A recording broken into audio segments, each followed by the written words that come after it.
ঘুরতে গিয়েছিলাম দার্জিলিংয়ে 3 দিনের ট্যুর। এখানে এসে মনে হচ্ছে যে যদি আরও বেশি দিন থাকা যেত, আরও বেশি দিন যদি এখানে রয়ে যেতাম। চারিদিকের পরিবেশ দেখে আপনারাই বিচার করুন, এখানে কি থাকা যেতে পারে?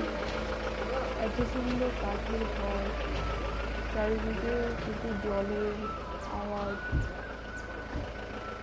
মনটা একদম পুরো শান্ত হয়ে যাবে। মনে হচ্ছে যেন এখানেই রয়ে যায়। ঠান্ডা ঠান্ডা বাতাস, কত সুন্দর জায়গা। ওই যে দূরে দূরে দূরে দূর দূরান্তে যত দূরই চোখ যাচ্ছে, চারিদিকে শুধু পাহাড়, গাছ।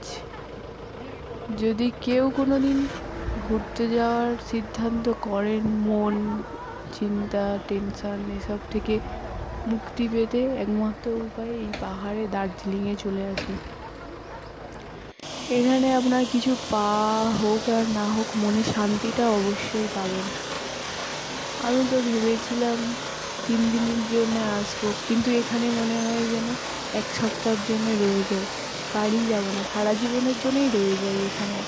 এত সুন্দর জায়গা, এত পরিবেশ, এত সুন্দর পরিবেশ, আমার বাড়ি যেতেই ভালো লাগছে না। মনে হচ্ছে যেন এখানেই থেকে যায়।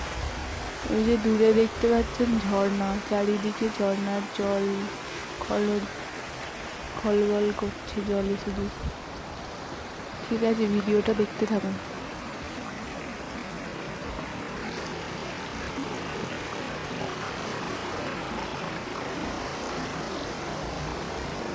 ওই যে শুনতে পাচ্ছেন জলের কত সুন্দর আওয়াজ, মনে হচ্ছে না এখানেই কিছুক্ষণ চোখ বুজিয়ে বসে থাকি। প্রাকৃতিক সৌন্দর্য যে কী জিনিস, না নিজের চোখে দেখলে আপনারা বিশ্বাস করতে পারবেন না। মনের শান্তির জন্যে মানুষে কোথায় না কোথায় ঘুরে বেড়ায়। আমার নির্দেশে মনে হয় যেন আপনি পাহাড়ে চলে